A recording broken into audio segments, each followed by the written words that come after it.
Khan, the former cricket star who was the very popular prime minister, forget if it's prime minister or president, Prime popularly Minister. elected Yeah. prime minister leader of the Pakistan government, who since has been sentenced to 14 years on two absurd charges, crimes that he couldn't possibly have committed. Did the United States engineer the removal of Prime Minister Khan and his banishment to a Pakistan prison for 14 years? Does the It, U.S. it still do things like that? it does it every other day, it seems. This is the point of my article: is to understand American foreign policy. Uh, one should understand the concept of covert regime change. That means that the United States, unlike just about any other government in the world, doesn't think about how to have diplomacy with another government. It thinks about how to replace that other government. And this has been a string of complete disasters stretching back more than 70 years. Now, in this case of Imran Khan, uh, first, I know him and admire him a lot.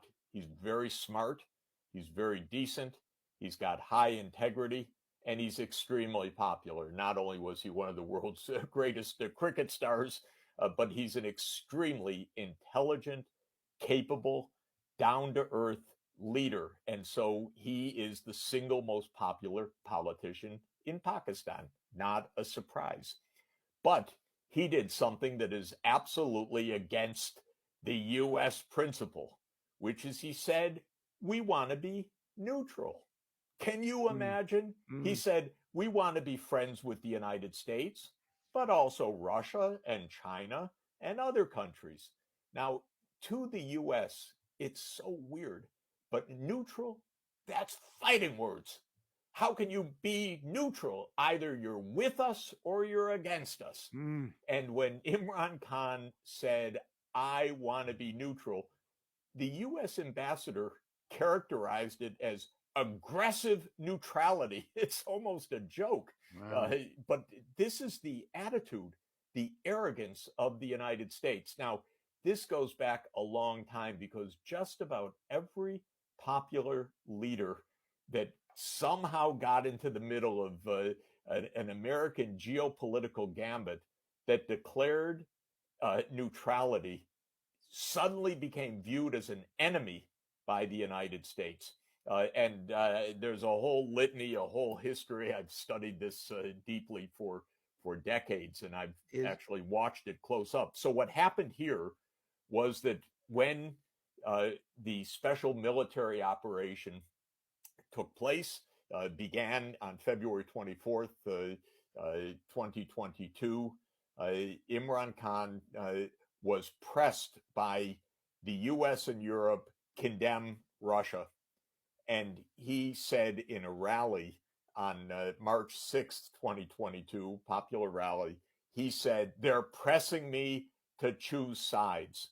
And we're not going to choose sides. He said, we're not their slave. They can't tell us what to do. We want to be friends with the United States, with China, with Russia.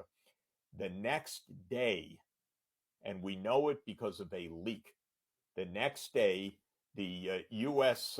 Assistant Secretary of State called the Pakistani ambassador in Washington and said, "This is very, very serious. This could really endanger relations." But if the prime minister were to fall in a vote of confidence, that could actually make things work, and that could make amends.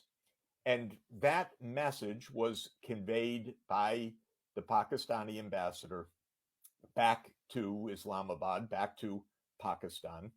And somebody leaked it, according to The Intercept in its investigative reporting. Somebody from the Pakistani military leaked it to the investigative reporter of The Intercept. And somebody clearly leaked it to Imran Khan as well, because Imran Khan later on said, you know who brought me down? It was the United States who brought me down. And he said, I have the document. And he waved the document. Mm. And then waiving it, he was charged with espionage. Oh, For for revealing a secret document. exactly. And so they didn't say that's a phony document. They said, "Oh, that's espionage. The document that explains how the US brought him down." And on that basis, he sends to 10 years in prison this week. And the United States State Department says, "Oh, we respect the courts of Pakistan," about a document that the Pakistanis obviously think is legitimate, describing how the Pakistani ambassador was pressured to convey the message to overthrow the prime minister of Pakistan. So Pakistan is a vassal state of the CIA. Well, we know that the military, we know that politicians there are absolutely, groups of them are beholden to the US. Obviously, not everyone, because the most popular politician and the largest party is not. But they are being outlawed, basically. Right.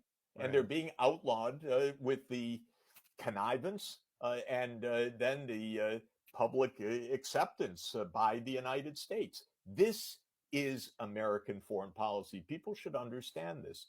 The idea is that the US wants to decide who governs any other country if that country is challenging the US.